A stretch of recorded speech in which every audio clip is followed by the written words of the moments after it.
Đây là cái máy quạt chúng ta cần phải sửa. Chúng ta theo dõi thử cách thức sửa của máy quạt này từng bước như thế nào được khắc phục sự cố. Thì trước tiên chúng ta tháo quạt ra.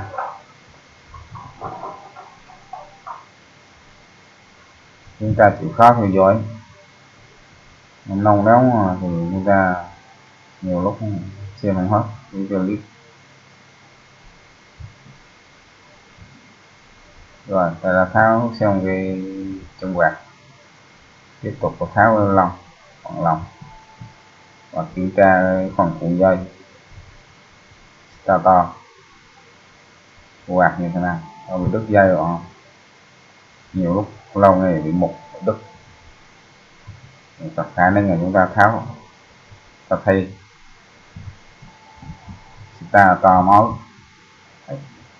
Khả năng thứ hai là nếu khả năng chúng ta nói các cái sợi dây đứt với nhau lại được thì chúng ta nói tiết kiệm được kinh tế phải mua.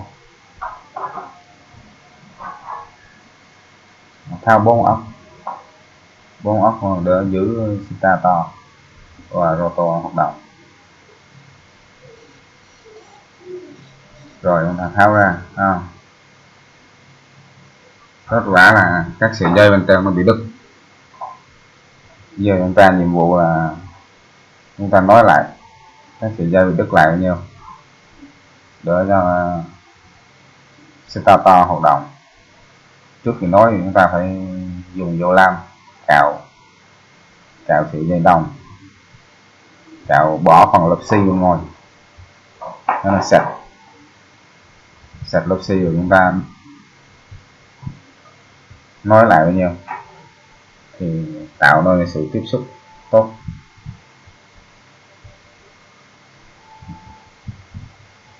Ta phải cạo thật kỹ.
Ta đã cạo xong thì giờ tiếp theo là chúng ta nói sợi dây đứt với nhau, và dùng tay xính thiệt chặt thiệt kỹ.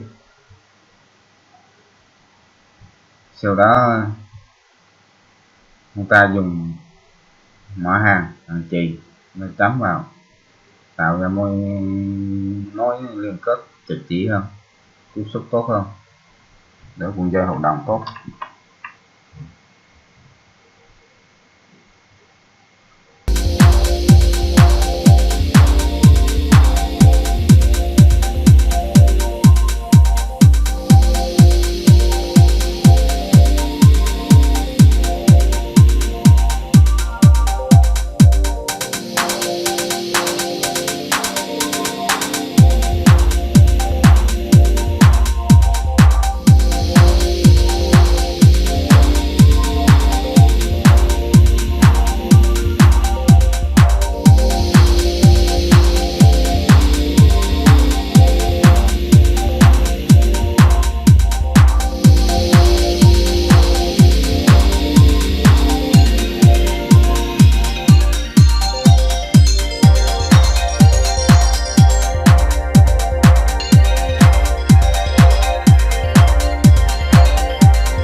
Như vậy là chúng ta đã nối xong.